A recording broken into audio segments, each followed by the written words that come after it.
bonjour à tous, bienvenue. Florent Baronnet, je suis l'adjoint de la formation initiale et donc je vous souhaite la bienvenue pour ce webinaire de pré-rentrée de la 63e promotion. Nous serons ensemble jusqu'à 18h30. Au cours de ce webinaire, nous vous proposerons un temps de témoignage avec d'anciens élèves qui étaient à votre place il n'y a pas si longtemps, et un temps d'information sur les aspects administratifs, que ce soit à propos de votre statut, de votre rémunération pendant la scolarité, des possibilités d'hébergement. Je vous précise que cette session est enregistrée pour permettre à d'éventuels absents ou admis issus de la liste complémentaire de pouvoir consulter ce webinaire en différé.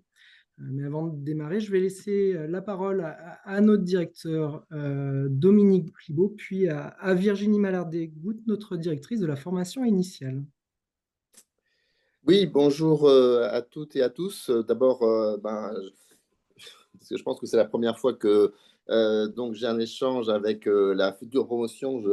Mes félicitations évidemment, hein, pour avoir réussi le concours et que vous soyez donc du concours externe, interne ou du troisième concours. Tous mes voeux pour cette scolarité. On est très heureux de vous accueillir, de vous pré-accueillir, et encore plus, on sera encore plus heureux de vous accueillir en présentiel, en direct, en vrai, en physique, en tout début d'année 2024. On peut vous assurer que, comme pour les autres promotions, on a déjà commencé à travailler avec la nouvelle directrice de la formation initiale qui va parler juste après moi, avec les équipes donc de direction de la formation initiale sur les contenus de la formation, ce qui va faire une scolarité stimulante, enrichissante et accompagnée. Euh, Beaucoup d'entre vous, je pense, ont des échos de cette scolarité par des camarades qui ont, que ce soit interne, externe, peut-être un peu moins troisième concours, je ne sais pas, mais enfin qui sont dans la scolarité. Donc voilà, je crois pouvoir dire effectivement que vous allez vivre une scolarité très très intéressante, enfin en tout cas à travers bien sûr les stages, à travers ce qui se passe à Saint-Étienne, à travers les travaux collectifs sur lesquels je m'investis tout particulièrement parce que je pense que c'est un moment et des expériences très intéressantes et qui, dès la scolarité, vont vous mettre en contact avec notamment les milieux professionnels de la sécurité sociale, parce que c'est un temps, certes, d'apprentissage, mais en fait, c'est un temps aussi déjà d'action. Si on appelle ça notamment un des travaux collectifs recherche-action, c'est parce que c'est vraiment ça. Du reste, là, je vois qu'on a déjà des sollicitations pour la précédente promotion pour venir présenter soit en interne, soit même à l'extérieur de la sécurité sociale, par exemple, à la DITP, à la réforme de l'État, des travaux des élèves. Ça montre bien que voilà, ce qu'on propose dans la scolarité, c'est des travaux utiles pour l'ensemble de la sécurité sociale et même au-delà de la sécurité sociale.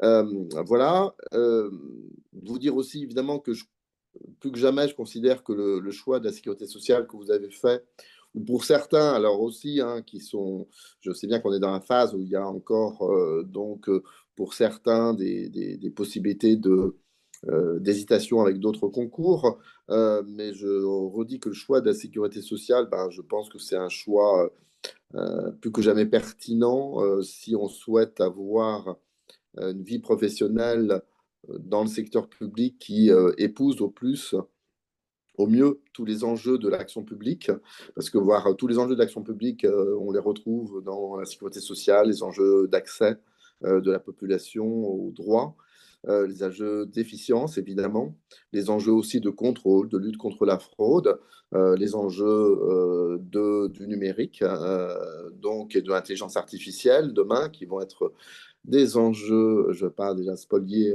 les contenus de la scolarité, mais vous allez bien sûr être confronté à ces sujets. et les enjeux, évidemment, aussi de la transition environnementale. Vous savez sans doute que l'école est très engagée sur ces sujets d'accompagner les mutations du monde de la protection sociale vis-à-vis de la transition environnementale. Des enjeux qui se passent de plus en plus sur les territoires, parce que la sécurité sociale, c'est pas seulement verser des prestations monétaires, c'est important, mais c'est aujourd'hui donc aussi énormément faire que les services qui sont solvabilisés par la sécurité sociale, qu'ils soient des services de santé, des services auprès des enfants, des services auprès des personnes âgées, eh bien, soient effectifs, soient présents.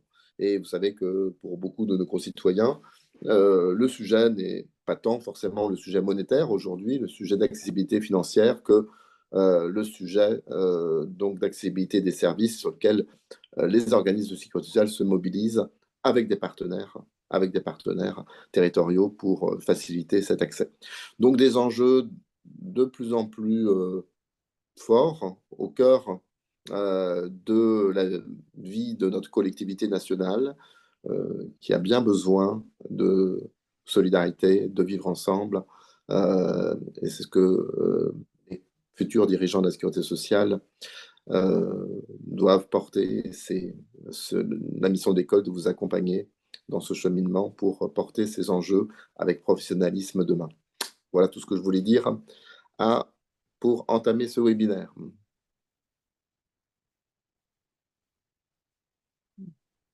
Parfait. Merci, merci Monsieur Libaud. Je donne maintenant la parole à Virginie Mallard-Desgouttes, qui est donc notre directrice de la formation initiale.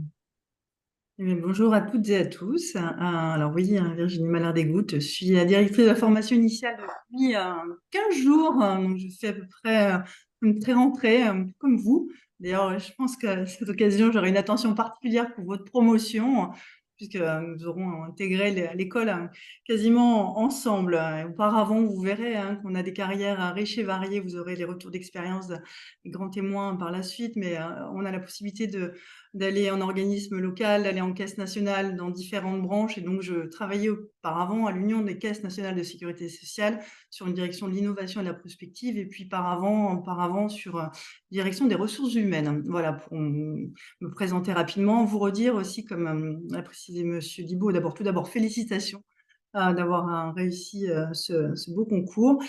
Vous dire aussi que je suis ravie de vous rencontrer aujourd'hui, certes en distanciel, mais c'est déjà un premier temps d'échange pour commencer à faire connaissance, et c'est important pour nous, pour vous.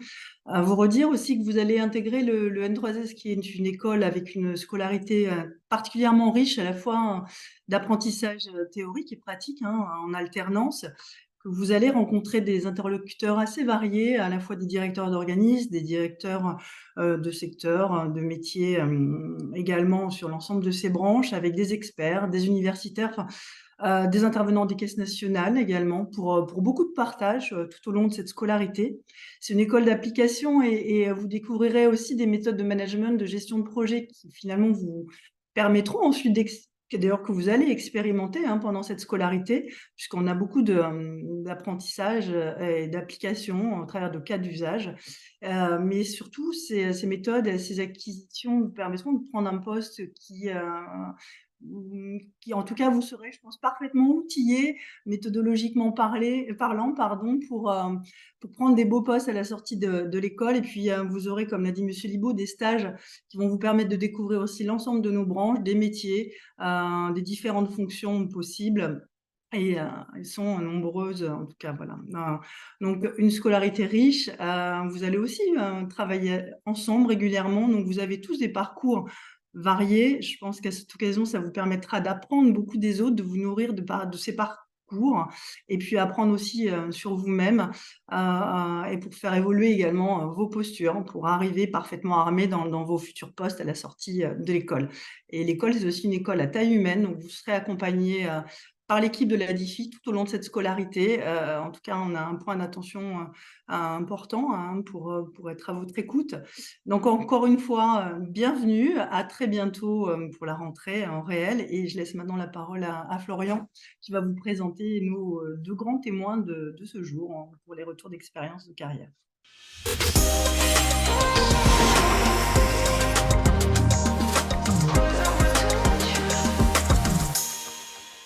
Allez, je vous propose d'en venir donc à notre première partie, parce que certains d'entre vous vont être amenés à faire un choix entre différentes écoles et donc un choix de carrière. Et parce que pour d'autres, le N3S constitue une véritable parenthèse dans une carrière professionnelle, nous vous proposons un temps de témoignage d'anciens élèves de l'EN3S. On abordera certes les carrières, mais aussi l'appréhension de la scolarité. Et donc, j'ai le plaisir d'accueillir Madeleine Frécon-Deloire et Richard Viau. Bienvenue.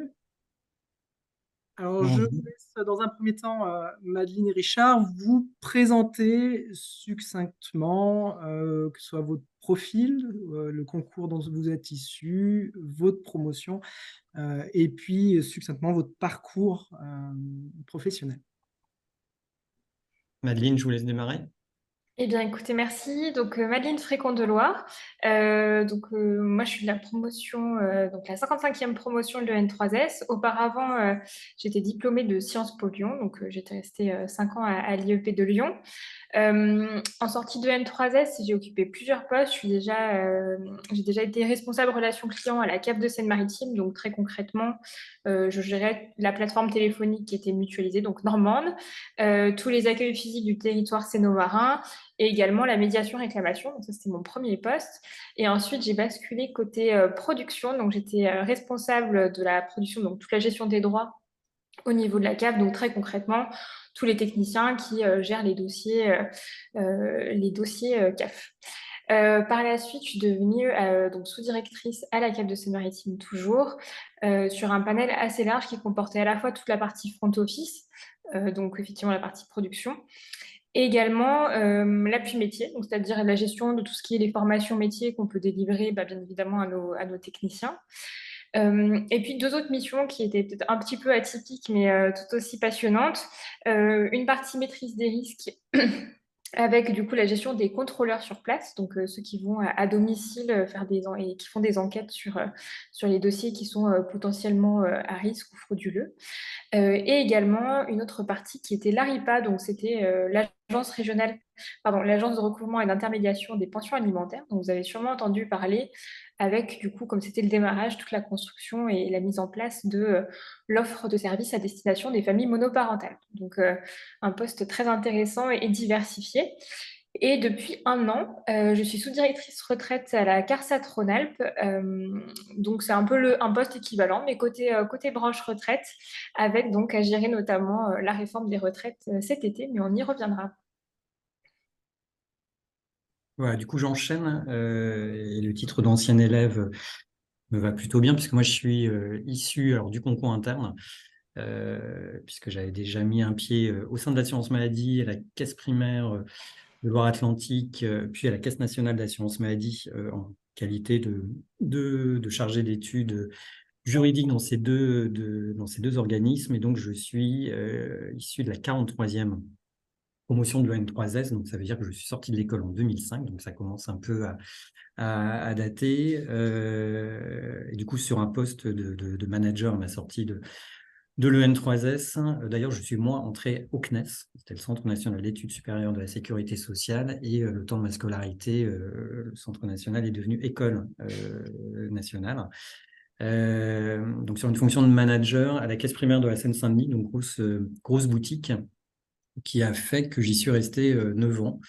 Et qu'en 9 ans, j'ai fait 5 postes différents. C'est l'avantage de ces gros organismes. Ça peut être le risque, on le verra dans un parcours, que d'y rester peut-être trop longtemps. Mais donc en 9 ans, j'ai fait 2 postes de manager et 3 postes de sous-directeur. Pour finir, donc en ayant la charge de toute la production de la caisse primaire de la Seine-Saint-Denis, donc tout ce qui est paiement des prestations en espèces, en nature, et puis toute la gestion de la relation de service, donc la gestion d'une plateforme téléphonique de 80 téléconseillers et tout l'ensemble de l'offre d'accueil physique sur le territoire. Donc c'était voilà, un gros bataillon d'équipe, puisque c'était environ 500 personnes qui m'étaient rattachées donc, sur la caisse primaire. J'ai décidé ensuite de faire, voilà, d'engager une diversification en retrouvant la caisse nationale, cette fois-ci sur la responsabilité justement de la définition de la stratégie relation de service de l'assurance maladie, donc en pilotant au niveau national les processus métiers, les processus de la relation de service également, et donc de vraiment définir l'ensemble des orientations voulues par l'assurance maladie dans la prise en charge de ces missions de prestations et de relations de service assez publiques. Après 4 ans et demi sur cette fonction, j'ai pris la direction d'une caisse primaire en Eure-et-Loire, donc un organisme plus petit, puisque c'est 300 salariés. J'y suis également resté 4 ans et demi, et je viens d'arriver, moi aussi j'ai fait ma rentrée il n'y a pas longtemps, à nouveau à la Caisse nationale d'assurance maladie, en qualité de directeur des ressources humaines des réseaux. Et je dis les réseaux parce que l'assurance maladie, ce sont les caisses primaires, effectivement, l'ensemble des services administratifs, mais une composante essentielle également de l'assurance maladie, c'est le réseau du service médical, donc avec les directions régionales du service médical, les échelons locaux du service médical. Et c'est une des caractéristiques de nos organismes et de la branche maladie, c'est que effectivement, on a cette mission forte de gestion du risque, et sans compétences médicales, voilà, on serait un peu en difficulté pour la tenir. Et donc, le personnel du service médical est salarié de la Caisse nationale d'assurance maladie, d'où voilà, cette fonction de DRH des réseaux au sein de l'assurance maladie. Pour poursuivre, alors je vous propose, pour que ce soit interactif, je vous invite tous à ne pas hésiter à poser des questions, que ce soit dans le fil de conversation ou réagir. Vous avez la possibilité aussi de lever la main. Donc n'hésitez pas à poser des questions pendant cette première partie. On pourra rebondir sur certaines d'entre elles au besoin. Madeleine, pour commencer, vous avez passé donc le concours externe en 2015. Pourquoi avez-vous opté pour l'EN3S plutôt qu'une autre école? Alors, c'est vrai que du coup, moi, j'avais passé plusieurs concours. En fait, j'ai découvert le N3S en Master 1 durant Sciences Po, lorsque j'ai fait un Master 1 sur l'accès aux droits et aux soins dans les quartiers politiques de la ville. C'est une école que je ne connaissais pas du tout. Donc, je m'étais renseignée durant mon Master 2 voilà, pendant que je préparais les concours. Et j'avais donc passé notamment directeur d'hôpital, assez classique, le N3S et également l'IRA. Donc, j'avais commencé ma scolarité à l'IRA avant d'apprendre que j'étais admise de l'N3S et que j'étais aussi admissible à DH. Moi, j'ai fait le choix effectivement de pas me rendre aux oraux de DH parce que vraiment, c'était vraiment le N3S que je souhaitais avoir. Donc, comme je l'avais, j'ai pas poursuivi côté DH.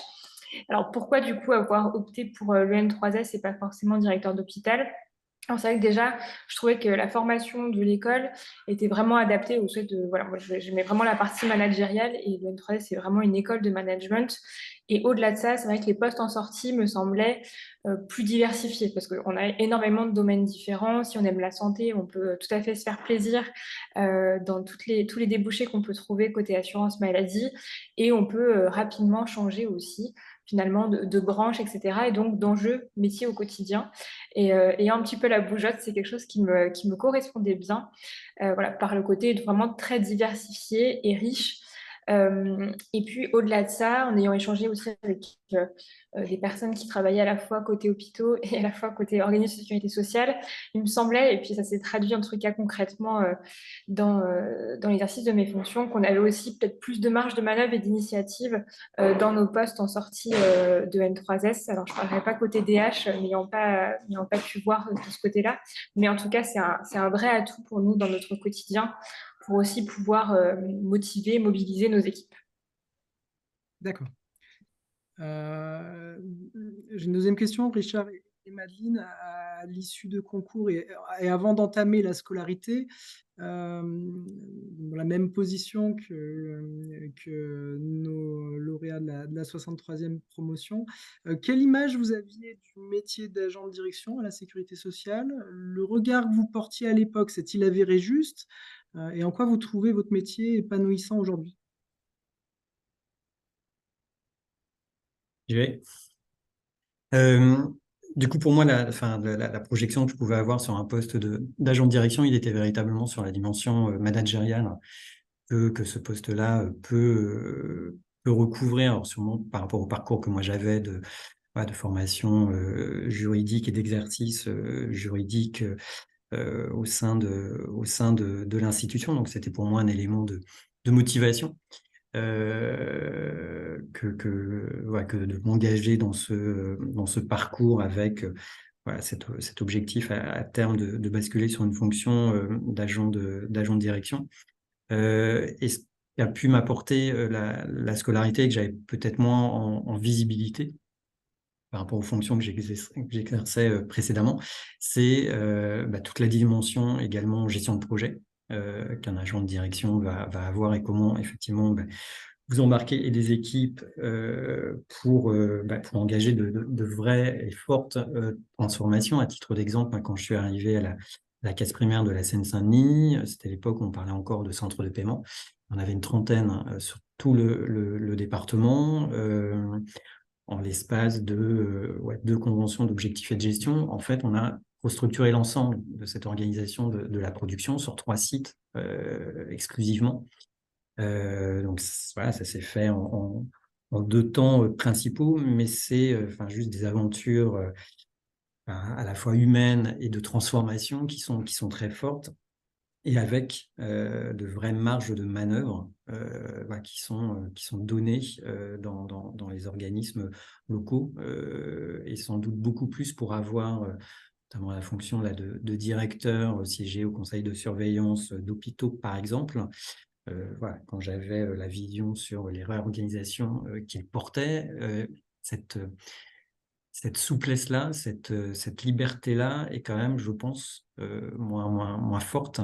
Et au quotidien, enfin, je pense que c'est un gros atout des postes et de manager et d'agents de direction de nos organismes de sécurité sociale.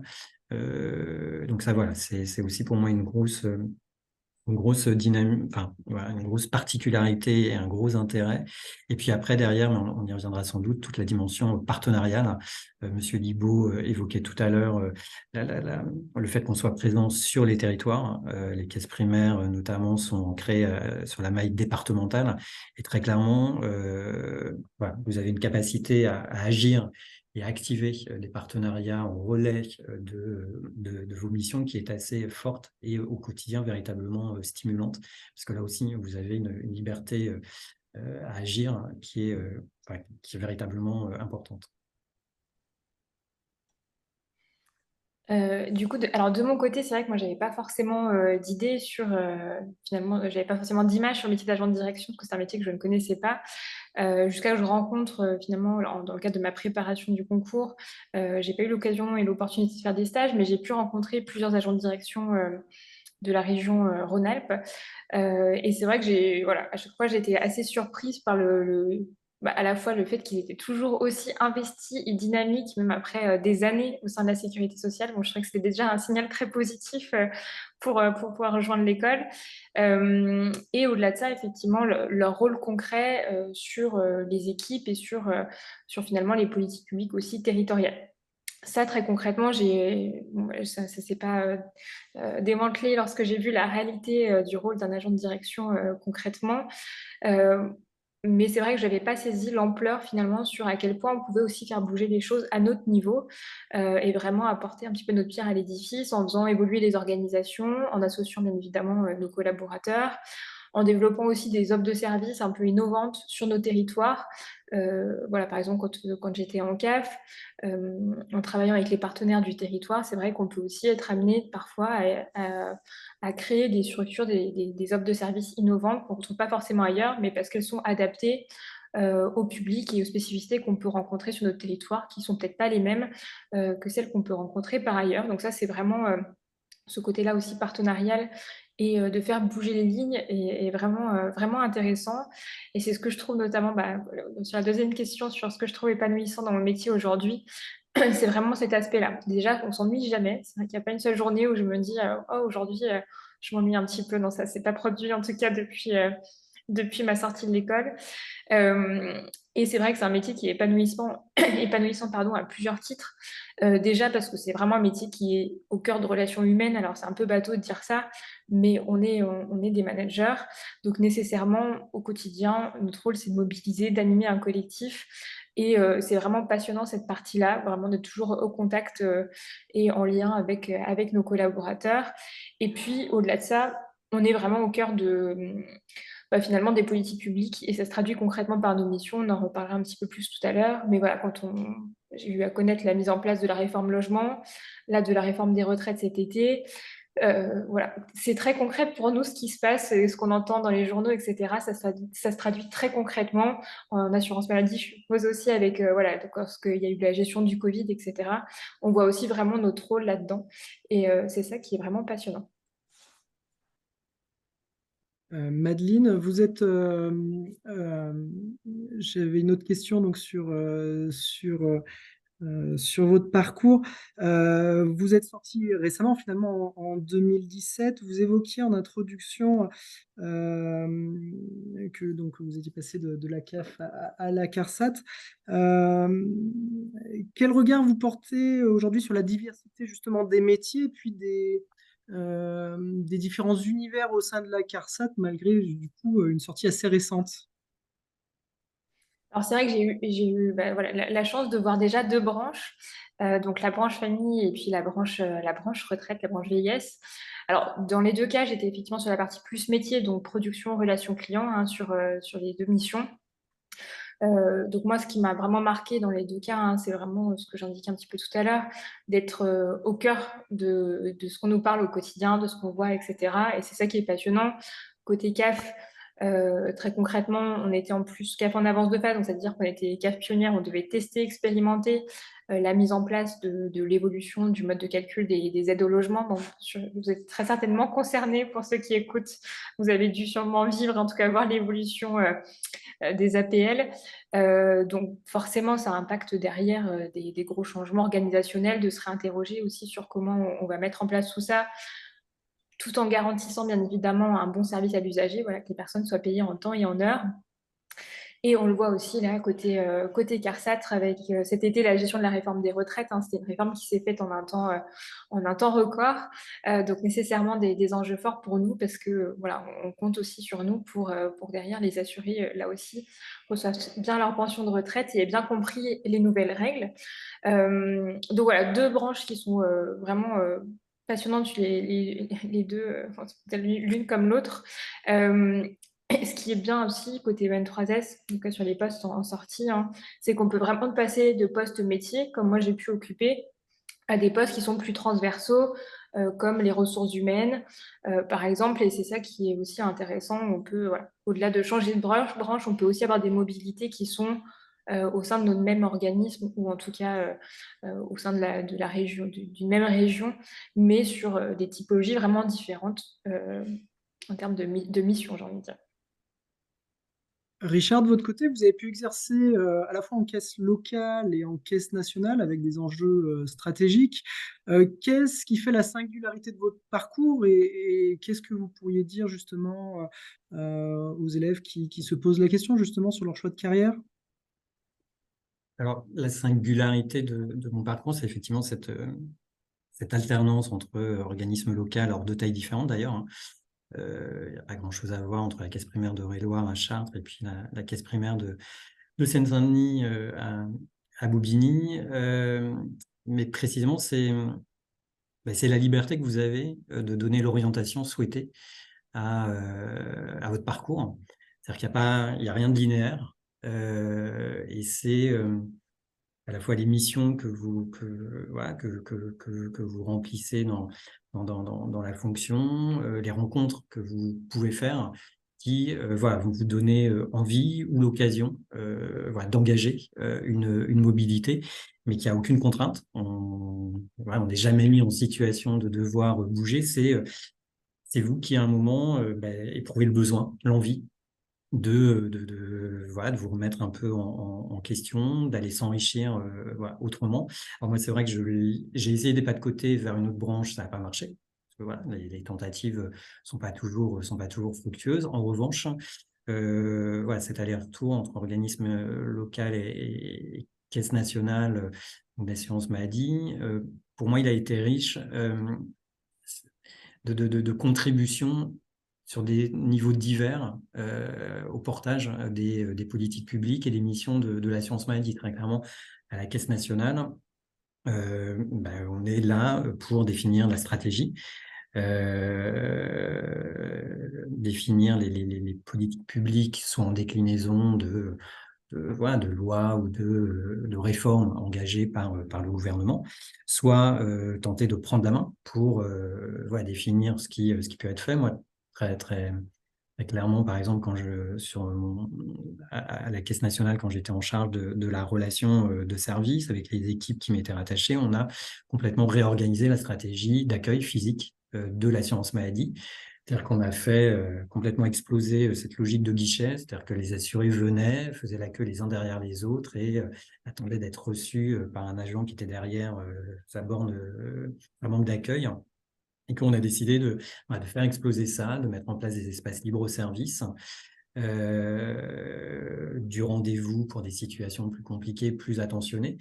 Et que c'était à la fois définir cette stratégie, cette volonté de promouvoir le digital pour toutes les personnes voilà, qui étaient autonomes, parce que derrière, il y avait un enjeu d'efficience et de performance et de coût, puisque effectivement, quand vous pouvez co-construire le service avec votre public, forcément, vos équipes, elles, peuvent être mobilisées sur de la gestion plus attentionnée. Donc, ça a été construit cette stratégie-là, mais également préparer la déclinaison opérationnelle, c'est-à-dire travailler avec d'autres équipes de la Caisse nationale sur, mais concrètement, comment est-ce qu'on se définit une charte voilà, pour que ce soit plutôt cohérent et homogène sur l'ensemble du territoire national. Quelle est cette charte? Comment est-ce qu'on finance les travaux que les caisses vont devoir engager? Donc, c'est vraiment une gestion de projet très, très, très macro très et très engageante. Et puis après, comment vous accompagnez les caisses en vous déplaçant sur le terrain, en organisant. À l'époque, voilà, on était sur un mode plutôt présentiel. Maintenant, les choses se sont largement facilitées. Mais voilà, vous embarquez, vous définissez cette stratégie nationale. De la même façon, là, ma nouvelle fonction de DRH des réseaux, c'est définir la politique RH nationale, c'est-à-dire élaborer un schéma directeur des ressources humaines nationales. Chaque directeur en organisme local est gestionnaire de sa ressource. Mais voilà, l'objectif, il est quand même d'avoir une cohérence globale. Donc ça, c'est voilà, très, très porteur et très riche et ça vous fait rencontrer des profils que vous n'avez pas en organisme local. Et parce que vous travaillez également avec les services de la direction de la sécurité sociale. Donc, voilà, vraiment, vous êtes en définition de la politique. Et une fois que vous êtes en organisme local, vous êtes en déclinaison opérationnelle de cette stratégie. Vous êtes aussi dans l'élaboration de votre propre stratégie locale, c'est-à-dire avec un SDRH qui va être local, avec un projet d'entreprise que vous allez vous-même déterminer en travaillant avec vos équipes, voilà, puisqu'on est sur cette dynamique également de gestion de nos ressources et de nos projets en associant au maximum les collaborateurs. Et puis, être en déclinaison sur les territoires, mais en prenant en compte que votre territoire, il est diversifié. Donc, comment est-ce que vous appréhendez votre territoire en fonction de ses caractéristiques différentes? Comment vous allez au contact de vos interlocuteurs locaux? Comment, typiquement, pour décliner la stratégie de gestion du risque, de maîtrise des dépenses de santé définie nationalement, en déclinaison notamment de la loi de financement de la sécurité sociale. Voilà, vous n'allez pas aller porter les mêmes messages selon les différents territoires.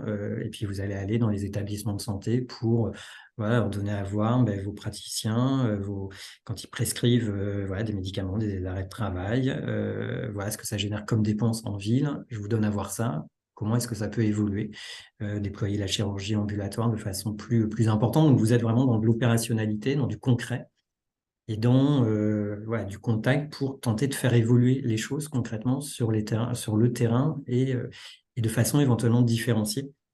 Donc, voilà, pour moi, ce parcours Caisse nationale, organisme local, voilà, il renforce toute la palette des possibles et des positionnements parce que la posture n'est pas la même. J'étais directeur d'organisme, j'étais le chef de l'entreprise il y a encore quelques semaines. Là, je suis plus du tout dans cette posture-là à la Caisse nationale. J'ai un N+1, j'ai un N+2 qui est le directeur général de la Caisse nationale. Donc, ça vous oblige à agir autrement et à vous enrichir aussi autrement auprès de vos équipes et dans la gestion des projets que vous avez, en fait.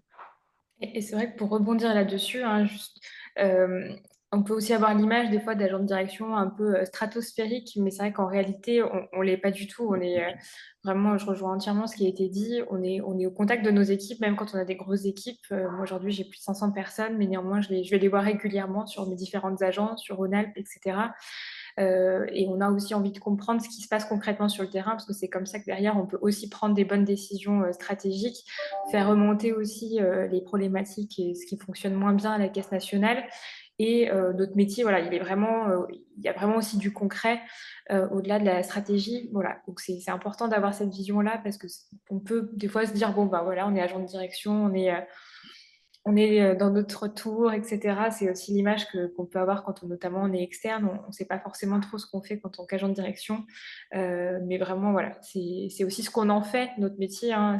Voilà, si vous aimez aller rencontrer les gens et bien comprendre ce qu'ils font, et bien évidemment, c'est possible et c'est même fortement encouragé.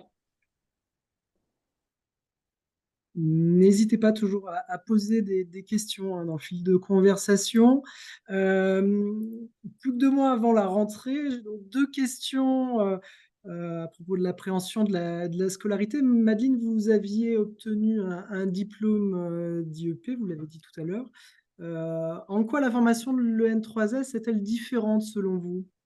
Alors, c'est vrai que la formation de l'N3S, déjà, elle est plus professionnalisante. Hein. L'objectif, c'est vraiment que quand on sort, on est opérationnel, même si, bien évidemment, on apprend tous les jours en sortie, et puis même 5 ans ou 7 ans après la sortie. Moi, ce que j'ai vraiment apprécié dans l'école et dans la dans la formation en tant que telle, c'est vraiment la logique progressive et de montée en compétences. On alterne entre théorie et pratique. Notamment au démarrage, déjà, on découvre un petit peu toutes les branches. Ça nous permet déjà de voir si on a une appétence plus pour telle branche ou une autre. Et ensuite, les différents stages qu'on fait et puis aussi les interventions qu'on peut avoir, qui sont des interventions, alors certaines théoriques, mais d'autres, voilà, on a beaucoup d'interventions de personnes qui travaillent aujourd'hui dans les caisses de sécurité sociale, donc voilà, qui nous parlent concrètement de leur quotidien. Et tout ça accolé aux différents stages. Donc, on a notamment un stage d'encadrement où là, on exerce pour certains pour la première fois le rôle finalement de manager. Un stage de direction aussi qui nous permet de voir plus la partie stratégique et le rôle d'un agent de direction. Tout ça permet vraiment, je trouve, d'avoir un bon équilibre et de se professionnaliser et aussi de peaufiner au fil des mois notre projet professionnel.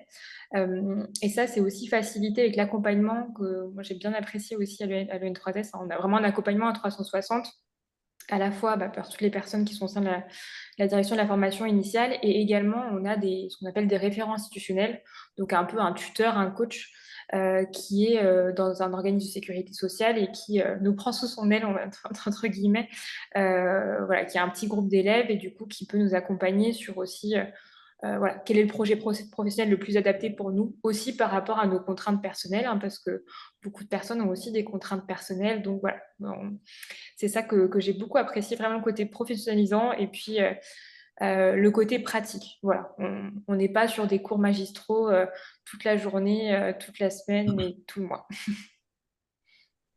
Merci Madeleine de mettre en avant ce dispositif de référent institutionnel, parce que j'ai été référent pendant 10 ans, donc auprès de quelques-unes Je ne des savais pas. promotions de l'AVAX.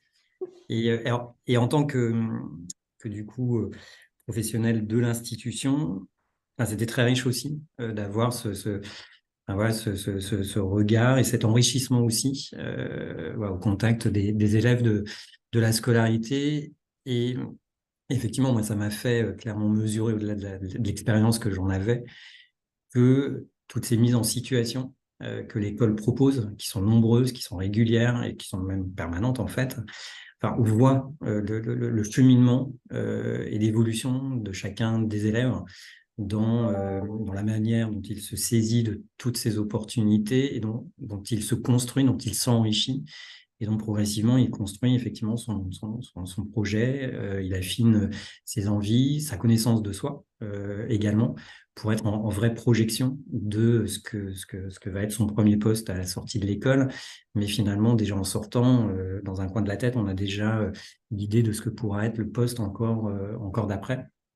Et ça fait partie effectivement de tous ces dispositifs d'accompagnement au-delà des enseignements, des mises en situation. Mais cette dimension-là, elle est très forte également à l'école. Ouais. Je n'ai pu m'empêcher de sourire parce que ce n'était pas préparé. Je savais que Richard a été référent pendant de nombreuses années. Richard, de votre côté, vous avez passé donc vous disiez tout à l'heure concours interne. Un retour sur les bancs de l'école à 33 ans, c'est pas anodin. Et un certain nombre d'élèves qui aient le profil, enfin, qui soient issus du concours interne ou troisième concours seront dans cette situation-là. Comment est-ce que vous avez appréhendé la scolarité? Et puis, quels conseils vous prodigueriez à ces futurs élèves? Euh, Alors du coup, enfin, la transition, elle ne se fait pas du jour au lendemain. C'est-à-dire que quand on arrive début janvier à Saint-Étienne, vous avez déjà tout un background, puisque moi, enfin, j'ai fait la prépa de Lucans, hein. Donc c'était s'engager déjà dans une démarche enfin, pas de mise entre parenthèses, parce que ben, l'exercice professionnel que vous aviez, il s'est poursuivi pendant la période de la prépa aussi, mais vous étiez déjà dans cette dynamique. De se mettre en situation, effectivement, de, de, de, de réapprendre des choses, de reparcourir des ouvrages, d'assister à des enseignements, enfin, voilà, tout ce que vous avez connu, puisque vous êtes d'heureux lauréats. Et donc, quand même, on arrive à l'école avec cette satisfaction, cette fierté même, que d'avoir réussi le concours. Donc, on est dans une dynamique plutôt positive. Après que j'avoue que les premières semaines, voilà, il y a un temps d'adaptation. D'une part parce que vous êtes loin de chez vous. Donc voilà, il faut réorganiser un peu et articuler voilà, votre vie personnelle et ce temps et cette scolarité à Saint-Étienne. Mais ça, finalement, c'est déjà un des premiers temps d'apprentissage que l'école vous offre, hein, puisque bah, tout au long de votre parcours professionnel, vous serez régulièrement en interrogation de cette articulation vie personnelle, vie professionnelle, de votre envie professionnelle et de se dire, ben voilà, est-ce que c'est le bon moment? Est-ce que enfin, qu'est-ce que j'embarque et quelle incidence sur ma vie personnelle, hein. Donc, finalement, voilà, ça, on ne le réalise pas forcément tout de suite, mais voilà, avec le recul que j'en ai, c'est déjà un temps d'apprentissage et d'exercice de ces fonctions au sein de la sécurité sociale, parce que bah, le champ des possibles, il est vraiment vaste. Donc, régulièrement, vous êtes en interrogation de tout ça, que le N3S est aussi une aventure humaine. Déjà, moi, c'est ce que j'avais vécu au cours de la prépa UCANS. Il n'y avait pas, en tout cas dans le groupe dans lequel j'étais, il n'y avait pas d'esprit concurrentiel. Et plutôt une expression de solidarité, qui est quand même une des valeurs fortes de notre institution. Donc déjà, ouais, c'est commencer à l'incarner. Et puis une aventure humaine parce que ouais, on a une promotion et très vite vous découvrirez que généralement quand on se rencontre entre anciens élèves, assez vite on se donne notre numéro de promo parce que bah voilà, il y a une forme d'identité. On n'a pas de nom de ces promotions, ça reste un numéro, mais voilà. Et puis que bah, au cours de nos parcours, on a plaisir à se revoir. On est content quand on sait qu'un tel a eu telle évolution, parce que voilà, enfin, pour moi, ça a été un élément fort. Et, euh, et je pense qu'il faut accepter de se lancer dans cette aventure humaine. Alors, on est dans un cadre professionnel, hein, donc on ne fait pas n'importe quoi. On est là pour apprendre. On est là en représentation aussi de l'école quand on est à l'extérieur. On est là pour se saisir de l'ensemble des opportunités d'apprentissage que l'école produit. Mais c'est tout ça qui, enfin, je le disais tout à l'heure, qui commence à construire votre parcours, vos envies, qui, moi, très clairement, a été aussi une mise en confiance. Ouais, j'avais pas fait de management, et donc j'avais besoin d'avoir l'outillage, j'avais besoin d'être mis en situation. et que l'école, sur la scolarité qui dure 18 mois, elle vous construit. Et en tout cas, pour moi, ça a été une vraie mise en confiance, avec des moments plus ou moins faciles, hein. Mais voilà, sortir. Enfin, moi, j'ai eu l'impression d'être beaucoup plus riche et armé à la sortie en juillet 2005 que quand je n'en étais entré en janvier 2003, alors que j'étais voilà, tout content et tout fier d'avoir réussi ce concours, mais ça n'était véritablement qu'une première étape. Voilà, à l'arrivée à Saint-Étienne. Eh bien, merci à vous deux. Euh, Y a-t-il des questions? N'hésitez pas à interagir. Je vois une première question. Bonjour, étant moi-même issu d'un IEP, n'ayant donc pas de formation en management, comment appréhender ces matières dans le cadre de la formation à l'EN3S, sachant que nous sommes tous ensemble, notamment avec les internes, et donc pas nécessairement au même niveau? C'est une question de Gabriel. Je vous laisse peut-être le soin à chacun d'apporter votre regard. Eh ben, je peux commencer si vous voulez. Bon, alors j'étais dans le même cas, effectivement. Moi, j'avais jamais managé. Alors, ce qui est vraiment bien fait, c'est du coup le côté à la fois théorique et pratique de l'EN3S permet d'acquérir vraiment les fondamentaux du management et ensuite de les mettre en pratique très concrètement via des stages. Et justement, le fait qu'il y ait des internes avec nous dans le cadre dans la promotion nous permet aussi d'avoir leur retour d'expérience lorsqu'on fait des mises en situation, lorsqu'on a des cas pratiques, etc. Ça nous permet aussi de monter plus rapidement en compétences parce que finalement, on a le retour d'internes qui ont été managers. Et c'est ça qui fait aussi la diversité et l'intérêt de la composition des promos, même si du coup on n'est pas au même niveau, entre guillemets. Bon, bah voilà, on a aussi peut-être du coup nous, des fois des réactions ou des choses qui peuvent permettre de réinterroger certaines pratiques. Mais en tout cas, ça permet vraiment de monter aussi plus facilement en compétences et en connaissances aussi. Et voilà, pas de panique là-dessus. C'est bien fait. On monte progressivement en compétences. Ensuite, on ne sort pas, voilà, quand on est externe, on ne sort pas agent de direction. On sort sur des postes qui sont adaptés aussi à ce qu'on a pu voir, sur des postes de cadre stratégique. Et comme on l'a dit, on construit aussi notre projet professionnel par rapport à voilà, ce qu'on a envie de faire, par rapport à nos compétences à un moment donné. Et du coup, derrière, on prend toujours un poste qui est adapté aussi à nous en sortie. Donc pas d'inquiétude là-dessus, même si je sais, pour l'avoir moi-même vécu, qu'on se dit, bon, quelle est ma crédibilité, quelle est ma légitimité aussi. Mais finalement, on la trouve déjà en étant humble quand on prend son poste en sortie, quand on fait preuve d'intérêt aussi sur les missions qu'occupent nos managers qu'on manage. Et voilà, et quand on met en application derrière tous les outils qu'on a vus à l'école et ce qu'on a vu en pratique, les échanges qu'on a pu avoir avec les internes, derrière, ça roule tout seul. Et puis, donc, vous pouvez avoir des internes qui n'ont pas d'expérience managériale et qui sont Oui. tout neufs également sur le sujet et qui sont en situation d'apprentissage de la même façon. Et ouais, je le redis, enfin, il y a une dimension accompagnement qui est très forte au-delà voilà, de tout ce qui est outillage et mise en situation et donc de pouvoir effectivement débriefer avec un agent de direction en exercice enfin, c'est un apport ouais, fort parce que ça ajoute effectivement à votre vécu et vous pouvez confronter ça auprès de lui, et puis qu'il y a aussi toute la dimension de meilleure connaissance de soi au travers voilà, de tests de nature diverses qui vous permettent également de mieux identifier votre profil. Et donc, comment vous êtes en interaction, qu'est-ce qui vous anime, qu'est-ce qui vous motive Mm. et qui permettent petit à petit d'affiner aussi voilà, ce qui est votre mode managérial et de se préparer véritablement à une mise en situation. La scolarité, elle dure 18 mois, hein, donc on a le temps voilà, de monter en charge sur l'ensemble des pans, mais notamment sur le volet managérial. Puis, à partir du moment où l'envie, elle est là, Mm. voilà, c'est quand même un élément très, très moteur. N'hésitez pas à poser d'autres questions si vous en avez, ou de réagir, de prendre la parole, hein, si vous avez aussi eu la possibilité de le faire.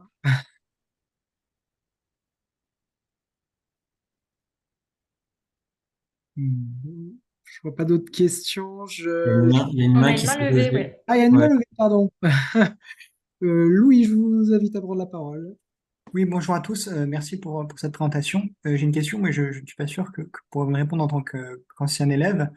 C'est à propos du nouveau tronc commun avec les autres grandes écoles du service public. J'ai vu que le N3S en faisait partie et que je crois que ça a commencé l'an dernier. J'ai vu passer des quelques posts sur LinkedIn et je voulais savoir comment est-ce que ça s'est articulé, puisque je crois c'est encore en cours de maturation. J'ai pas vu de date ou enfin, je sais pas comment ça se passe au cours de la scolarité. Est-ce que c'est des petits rendez-vous? Est-ce que c'est un temps balisé d'une semaine au cours de la scolarité? Alors, je vais vous répondre là-dessus. Les enseignements liés au tronc commun des écoles du service public, ce sont des enseignements effectivement qui ont vocation à toucher l'ensemble des élèves des grandes écoles. Donc, les contenus peuvent être similaires, mais avec des différences notables à certains égards entre différentes écoles, l'INET, le HESP, l'INSP. J'oublie beaucoup d'autres écoles qui sont dans d'autres girons, Polytechnique, la police et la gendarmerie, les officiers des sapeurs-pompiers suivent aussi ces enseignements-là. Il y a donc des contenus en ligne, mais aussi des conférences qui sont distillées dans le temps, tout au long des 18 mois de scolarité, sur différents domaines, les valeurs du service public, le développement durable, les enjeux liés au numérique. Il y a aussi le rapport à la science et bientôt un nouvel univers qui est l'aspect défense et sécurité. Aujourd'hui, on voit parfois des organismes publics qui peuvent être attaqués par des pirates, donc avec des logiciels qui peuvent être bloqués. Donc, on a des enjeux autour de cela.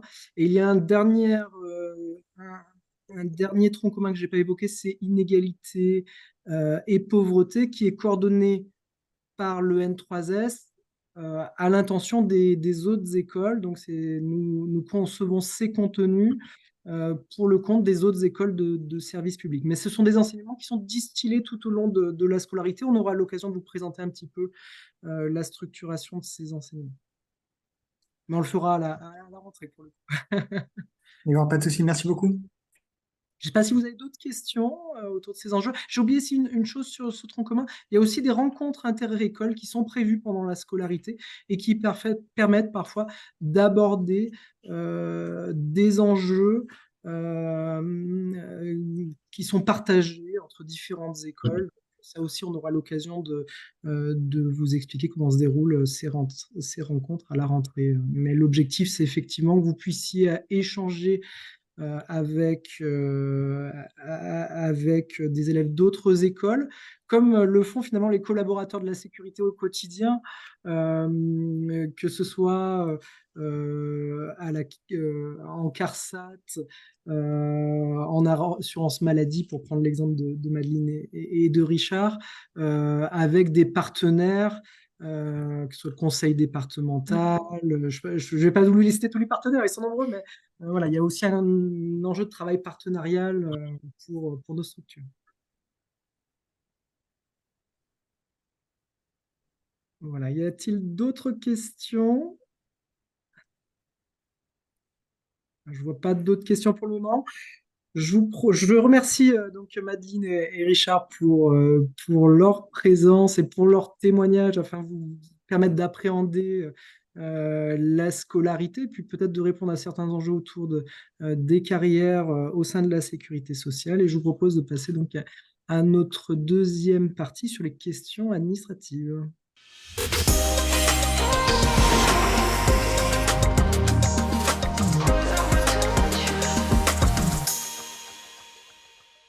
Pour cette deuxième partie, nous allons aborder les questions administratives. Je vais donc, dans un premier temps, laisser la parole à Nora Benasser, notre responsable des ressources humaines, afin d'aborder avec vous les sujets de statut pendant la scolarité, de rémunération, de mutuelle. Bienvenue Nora. Bonjour à toutes et à tous. Et puis, je me permets également de vous souhaiter la bienvenue sur cette 63e promotion. qui je pense sera riche en enseignements et en échanges dynamiques et agiles en tout genre. Voilà. Donc, moi, je suis en charge, alors je suis adjointe à la direction des ressources et plus précisément en charge des sujets ressources humaines et financières. Donc, dans mes services, on va trouver un service qui va fortement vous intéresser, puisque en l'occurrence, ce service paye, avec mes collaboratrices, dont une est parmi nous, donc Céline Noiry, qui prendra la parole tout à l'heure pour se présenter, vous présenter un petit peu les aspects mutuels, et puis Adeline Messaoud qui s'occupe du suivi des remboursements de stages. Puisque sur le cursus de formation, sur les 18 mois, vous avez l'équivalent de 9 mois de stage au total, dont des stages qui vont être assez longs, le stage de direction et d'encadrement par exemple. Et sur ces stages-là, effectivement, nous, on fait le relais ressources humaines, donc toutes les questions liées nous reviennent. Donc sur le sujet en priorité des statuts, sur les promotions, on retrouve effectivement des élèves des promotions internes, donc qui sont pendant la scolarité toujours sous la responsabilité de leurs organismes, qui procèdent au maintien des rémunérations, et l'école va venir rembourser les rémunérations directement aux organismes de sécurité sociale qui envoient les stagiaires au sein des promotions. C'est là aussi pour les internes, les frais de vie pendant les stages et pendant la formation sont pris en charge et fixés par les divers organismes, hein. Donc là, nous, on n'a pas la main là-dessus et on n'intervient jamais. Pour la partie élèves externes, alors on va différencier les élèves externes qui, eux, ont un statut de salarié non titulaire de l'école, c'est-à-dire que l'école va remplir les obligations d'employeur à leur égard, et donc va verser une rémunération qui s'articule en référence au Code de sécurité sociale sur un premier niveau de cadre. Ça, c'est pour les élèves externes. Les élèves du troisième concours, là, on va avoir des élèves qui sont souvent en mise en disponibilité, et attention, pas en mise à disposition. J'ai vu que sur la promo, il y en avait 3. Les 3 concernés, j'ai pris contact avec vous par mail. N'hésitez pas à me rappeler si vous avez d'autres questions. Et je suis en attente de vos retours sur les demandes de mise en disponibilité pour 2 d'entre vous, il me semble. Voilà, j'ai bien noté que pour la troisième personne, il n'y avait pas de sujet. Et là, il y a des rémunérations qui sont aussi fixées par un arrêté sur un niveau 8 de la convention collective des organismes de sécurité sociale. Et donc ça, c'est l'école également qui verse ces rémunérations soumises à cotisation sociale. Voilà, donc ça, c'est sur nos secteurs, on s'en occupe, on le gère. Et s'il y a des questions là-dessus, vous pouvez revenir vers nous. À la rentrée, on vous rencontrera sur un échange dédié avec la direction des ressources, donc nos services, la direction comptable et financière qui intervient aussi en fin de chaîne chez nous, pour vous présenter un petit peu de manière plus précise comment on va traiter les frais de déplacement, les frais de vie en tout genre, et puis vos questions diverses. Donc, d'ici là, je crois que la formation initiale, hein, Florian pourra le confirmer tout à l'heure, a dû vous envoyer tous les éléments formalisés relatifs aux frais de vie, frais de stage, prise en charge. Et peut-être l'arrêté de décembre 2017, je ne sais pas, Florian, si vous l'avez transmis. On a mis en lien des éléments sur l'aspect RH dans le mailing. En revanche, on n'a pas communiqué l'arrêté, mais Ce serait pas mal de le communiquer parce que je pense que ça donnerait déjà un petit peu de visibilité sur les effets des remboursements de notre côté, et ça permettrait que vous puissiez derrière poser les bonnes questions le 15 janvier, là, quand on se verra, puisque la date est déjà fixée au 15 janvier pour qu'on puisse en échanger. Donc là, on reviendra vers vous et puis on pourra échanger de manière beaucoup plus précise. En plus, vous ne serez pas loin du premier stage qui a lieu normalement de mémoire fin janvier pour le premier, là sur la première semaine stage de découverte. Donc là, avec grand plaisir, on échangera et on vous orientera. Alors la nouveauté, nous, depuis 1 an, c'est qu'on a repris toute la partie RH en gestion pour les élèves des promotions. On a mis en place des permanences dédiées.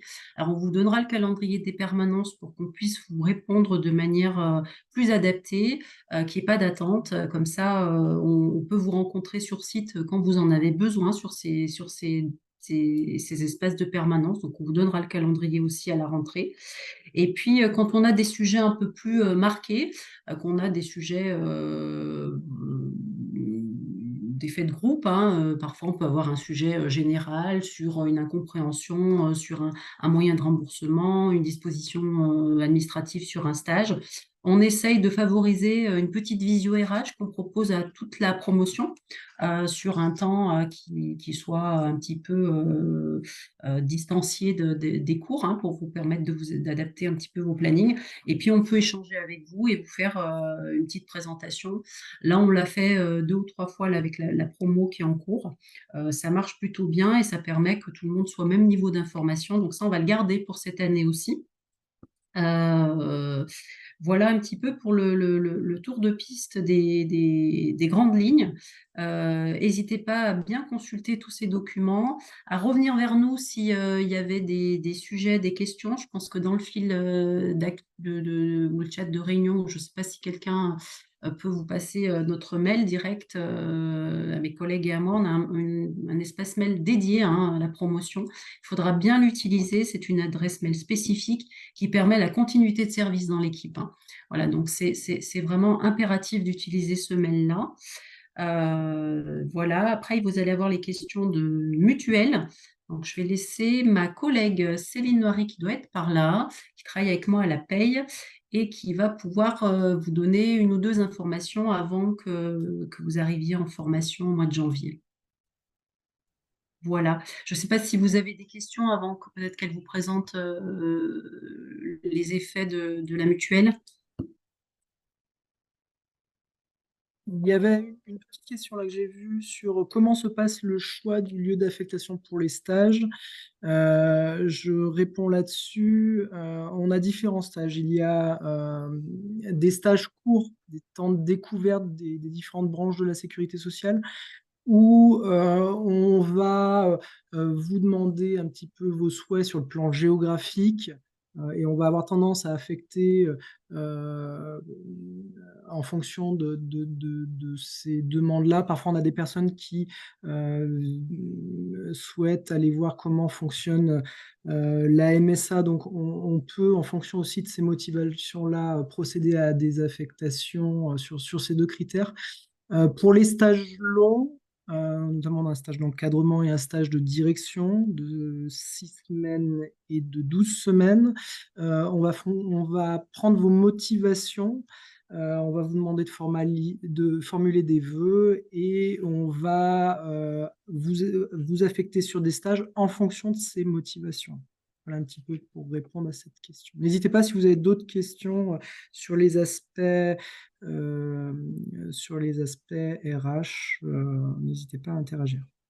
Je te laisse la parole, Céline. Oui, alors, donc oui, pour la mutuelle, donc concernant les élèves externes et 3e concours, eh ben, il y a effectivement une mutuelle qui est prise en charge à 50% par l'employeur, donc par l'école, avec 2 options. Une option isolée, donc qui va couvrir uniquement la personne adhérente, ou bien une option famille qui va couvrir les enfants.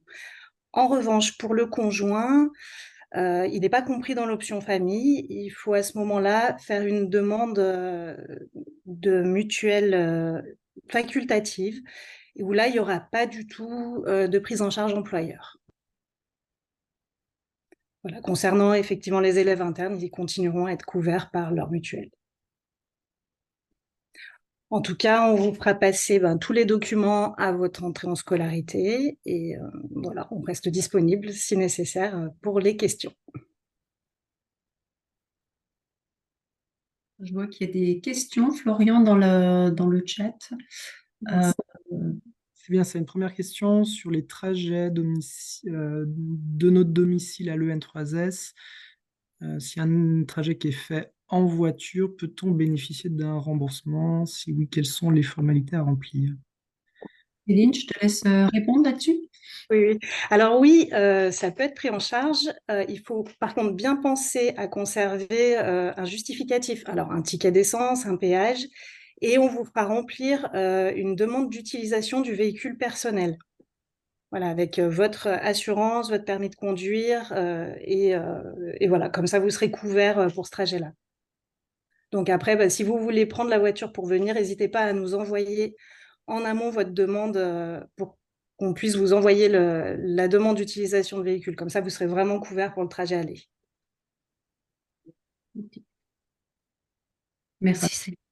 Par ailleurs, toujours une question d'Estelle. Est-il possible d'avoir l'emploi du temps des premières semaines, au moins pour le lundi au vendredi, afin que nous puissions dès à présent réserver nos billets de train? On va vous adresser un message là dans quelques jours avec le planning prévisionnel des 15 premiers jours, dans lequel on vous donnera d'autres informations. Donc ce sera fait sans tarder. Ce que je peux d'ores et déjà vous dire, c'est que vous pourrez procéder aux états des lieux pour ceux qui auront réservé un logement le lundi 8. La rentrée aura lieu le mardi 9 janvier. Et en fin de semaine, on terminera donc à 16h30, à 16h, pardon, le vendredi de la première semaine. Mais on vous communiquera le planning des 15 premiers jours pour que vous puissiez vous organiser.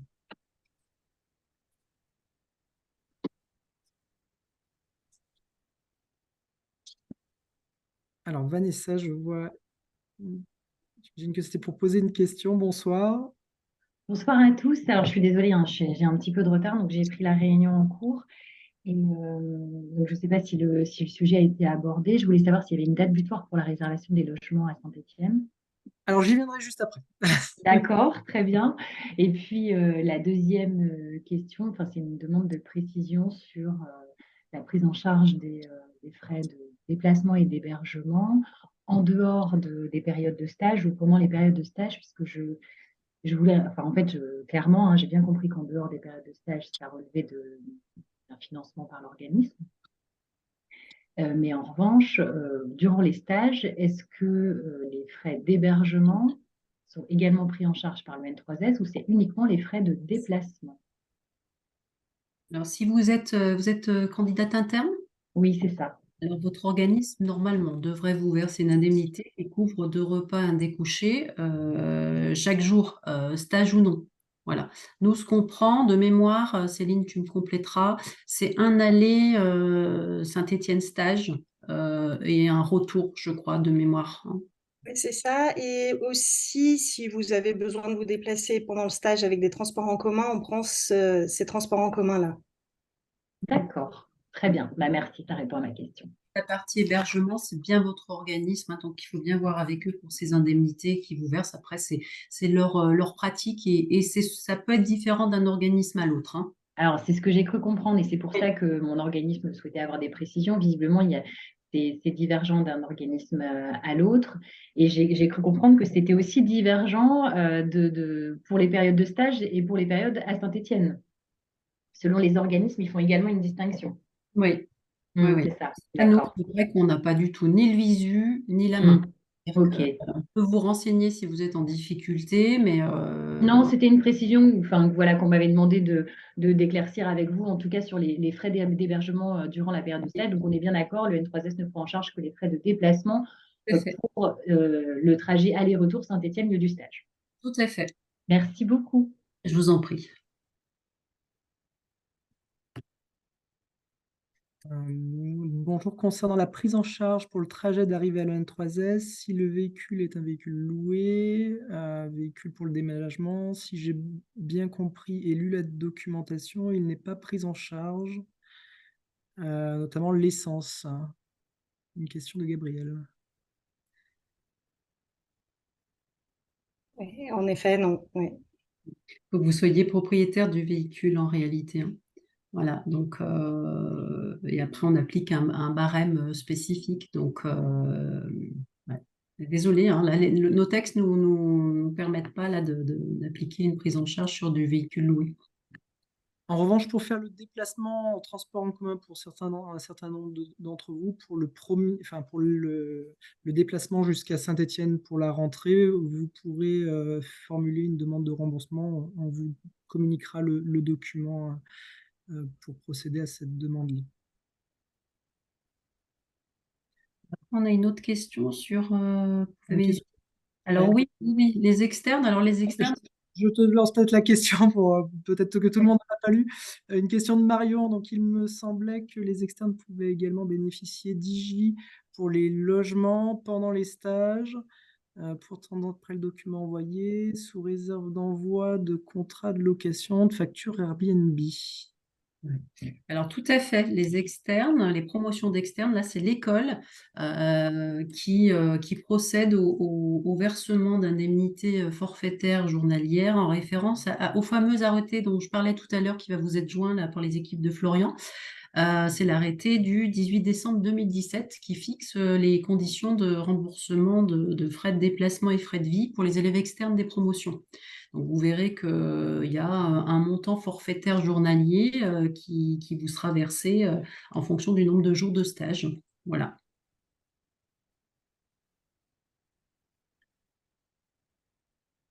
Les contrats de sous-location sont-ils aussi concernés par ces IJ?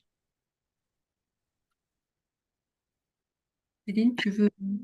Oui, alors a priori non, hein. Il faut vraiment être, en fait, que le nom soit présent sur une facture d'un professionnel. Après, on fera une réunion à la rentrée avec également la direction comptable et financière, parce qu'ils sont aussi garants du texte et de l'application des textes. Donc voilà, on essaiera de tout clarifier dans cette réunion de rentrée. Je crois que ce sera plus simple. Oui, on reviendra sur tous ces sujets donc le 15 janvier, où on répondra effectivement à l'ensemble de ces questions sur les frais de déplacement pendant la scolarité et notamment pendant les stages. Est-ce que vous avez d'autres questions sur les statuts, notamment, éventuellement, sur la mutuelle? N'hésitez pas.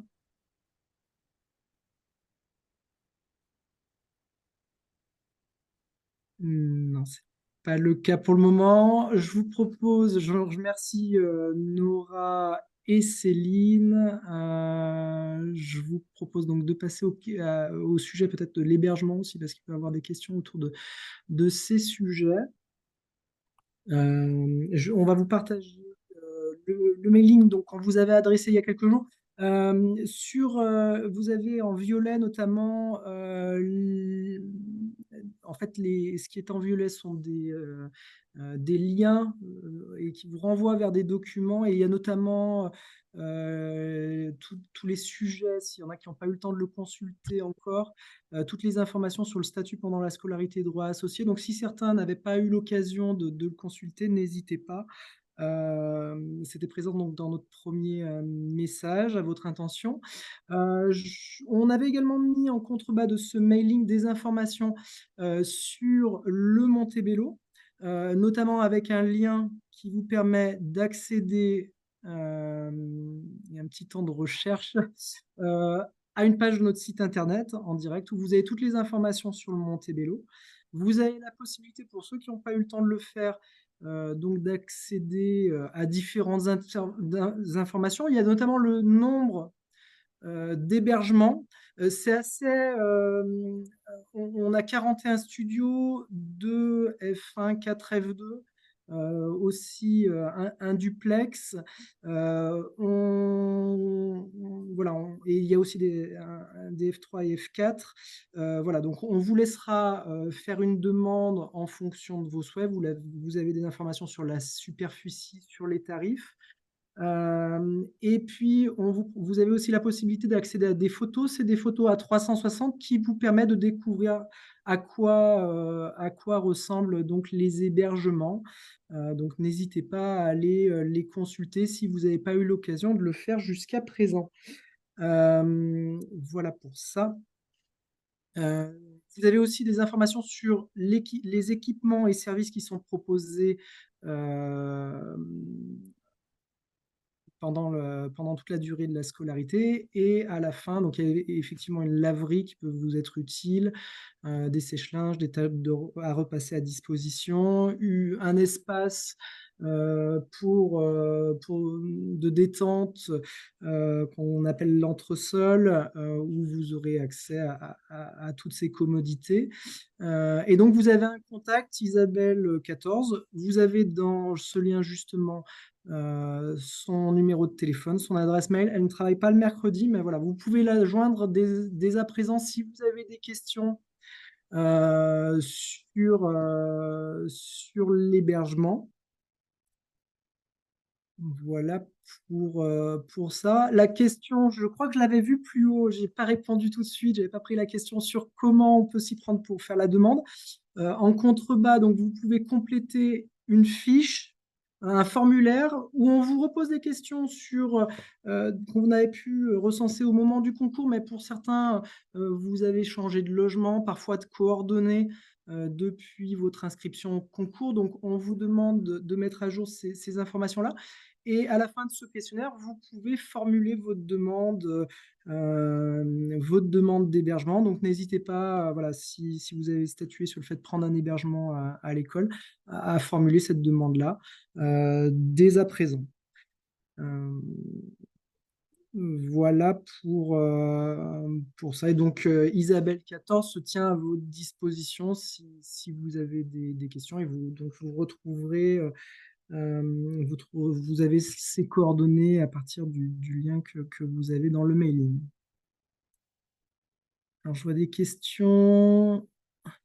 Bonjour. Alors, non, c'est une question sur les visites médicales, j'y reviendrai après. Du coup, en ce qui concerne les demandes liées au Montebello, si celles-ci ne peuvent être pourvues, un autre hébergement peut-il être attribué? Alors, on est en capacité de tous vous héberger. On peut vous proposer aussi de faire de la colocation.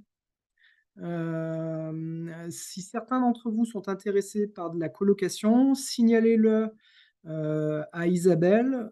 C'est pour nous une possibilité. Ne tardez pas trop peut-être pour le faire parce qu'on est un peu limité par nos capacités en termes d'hébergement et de dimensionnement des appartements.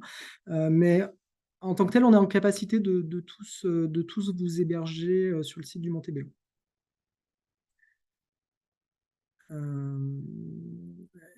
Donc, oui, il y a une question sur l'état des lieux le lundi 8, avec possibilité de remise des clés et logement le jour même. Oui, notre intention, c'est de pouvoir effectivement procéder à l'état des lieux et de vous remettre les clés le jour même. Donc, Isabelle vous adressera un planning d'état des lieux sur lequel vous pourrez vous inscrire.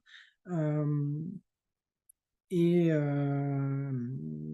on vous remettra les clés dans l'instant pour que vous puissiez emménager le jour J. Si on a quelques personnes qui envisagent de venir un petit peu avant, je vous invite à contacter par téléphone Isabelle pour que vous puissiez vous coordonner avec elle. Voilà, on peut avoir des élèves qui viennent de relativement loin et pour lesquels il est plus pratique donc d'emménager quelques jours avant. Donc n'hésitez pas à passer un coup de fil à Isabelle pour vous coordonner avec elle. Quand aurons-nous les informations quant au logement attribué? Ce sera dans le courant du mois de décembre. On va essayer de recenser le maximum d'inscriptions. Je ne peux pas vous donner la date précise pour le moment. Et donc, en fonction du nombre d'inscriptions, on essaiera le plus tôt possible de vous communiquer ces attributions-là.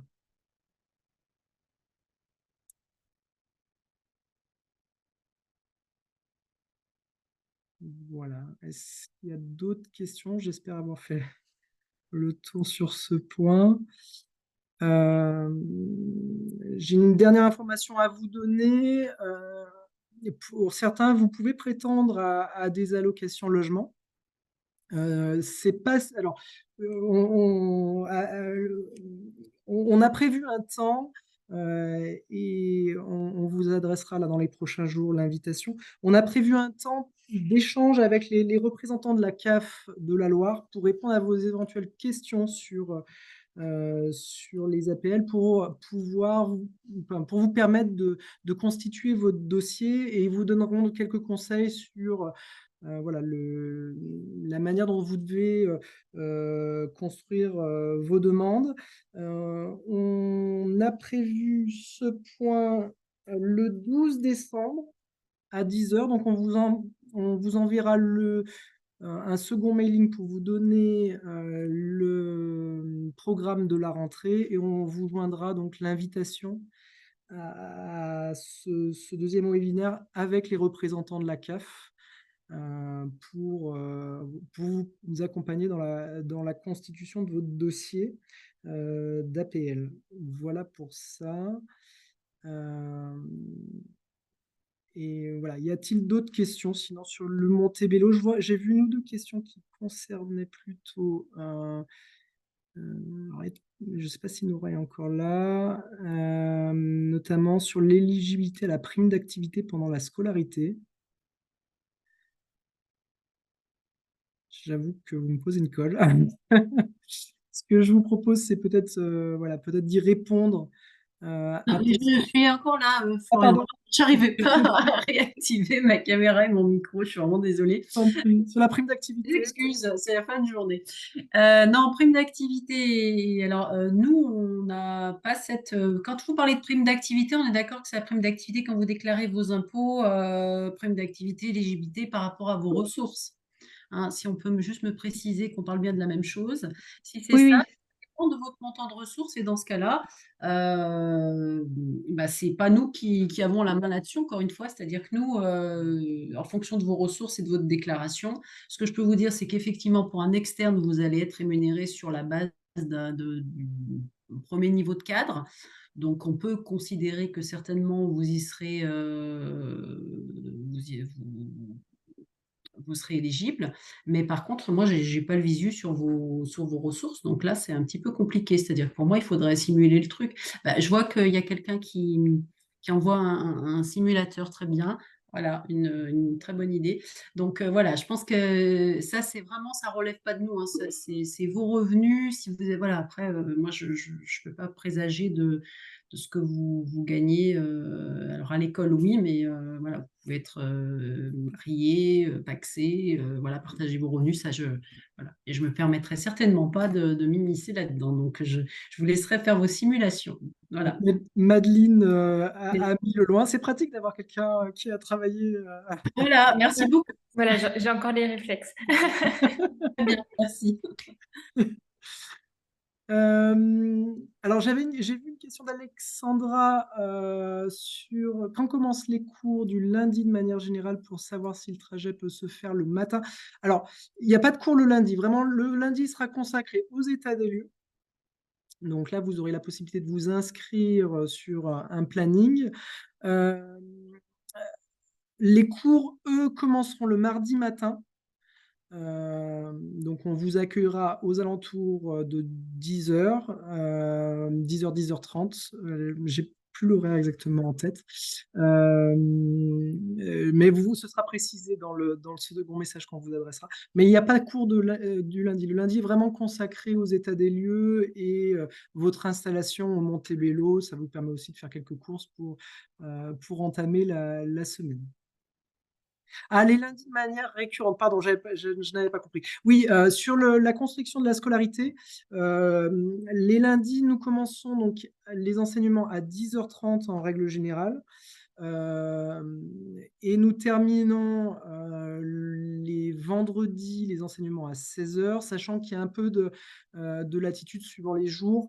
Il peut y avoir des enseignements avec des temps en e-learning qu'on a tendance à positionner en début de semaine ou en fin de semaine, ce qui vous permet d'avoir de la flexibilité sur vos déplacements.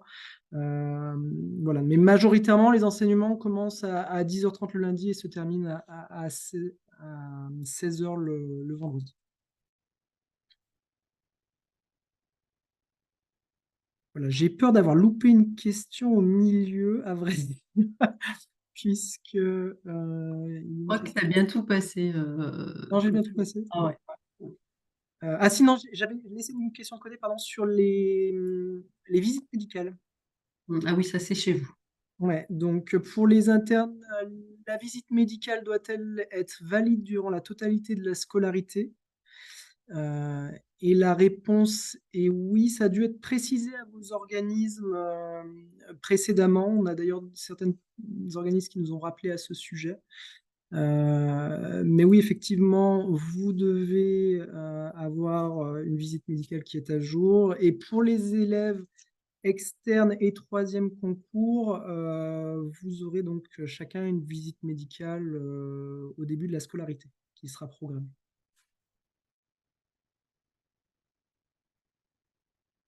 Et une autre question sur les horaires. Quels sont les horaires pour les autres jours de la semaine? Majoritairement, on débute les journées aux alentours de 9h, on termine aux alentours de 17h, mais c'est assez variable suivant les semaines. Mais majoritairement, voilà, en général, c'est plutôt des 9h, 17h. Et vous avez une journée d'autonomie dans la semaine pour des travaux collectifs, pour mener des travaux collectifs, pour pouvoir vous organiser, parfois pour pouvoir réviser ou revenir sur certains enseignements.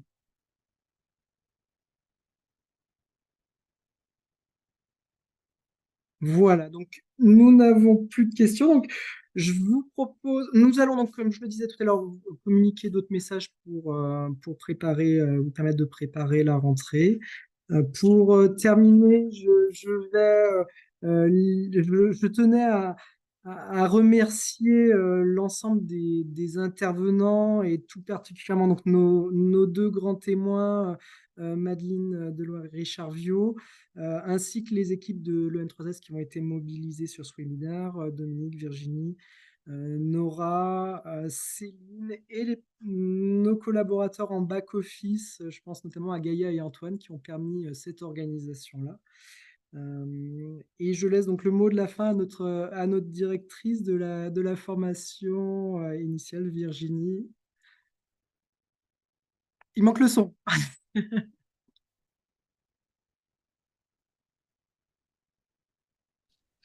Voilà, Allez. je parlais dans le je vais être très rapide. Et puis pour rebondir sur la demande d'Alexandra, d'ailleurs que je tiens à féliciter puisque je la connais, j'ai eu à travailler avec elle personnellement. Les Parisiens pourront donc arriver le lundi matin directement à l'école, voilà, 10h30. Donc bon, simplement 2 mots, à très vite. Et puis bienvenue à l'école pour cette belle rentrée. Vous ne serez pas déçus. Donc nous vous attendons et nous restons dans tous les cas disponibles pour d'éventuelles autres questions, comme l'a précisé Florian. Voilà. Je suis très courte, au regard de l'heure, et on est juste 8h30. Voilà.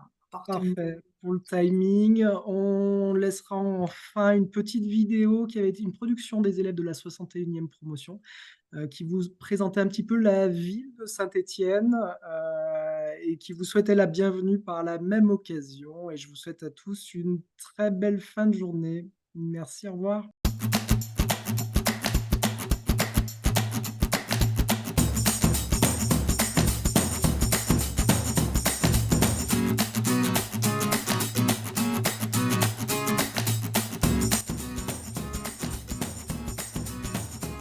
Saint-É, une ville isolée?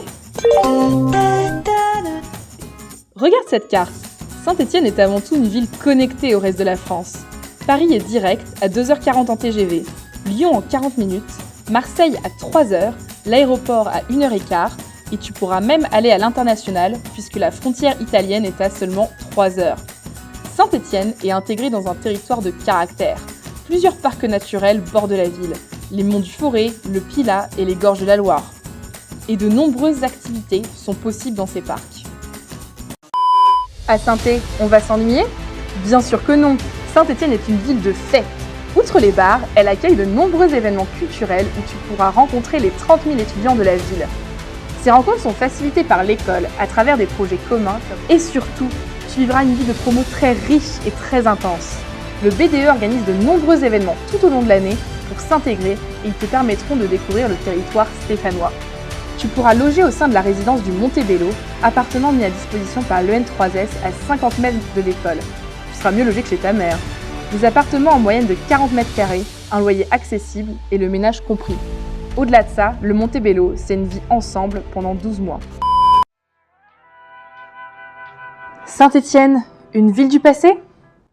Il y a quelques années, Saint-Étienne n'avait pas bonne mine, il fallait charbonner pour s'en sortir.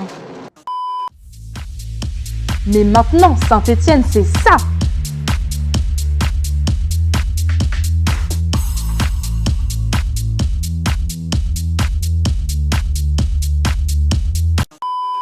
C'est une ville d'héritage, fière de son passé et qui a su le réhabiliter.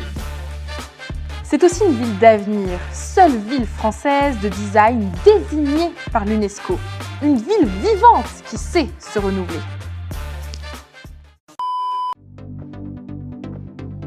Saint-Étienne, une ville de supporters engagés ? Eh oui, Saint-Étienne vibre au rythme de son club. D'ailleurs, voir un match avec les camarades au chaudron reste un incontournable. Mais il y en a quand même pour tous les goûts. Les randonnées, le vélo, la piscine, la Saint-Élion, les JO en 2024. Au-delà du sport, tu peux aussi t'engager dans de nombreuses contributions proposées par l'école auprès d'associations locales.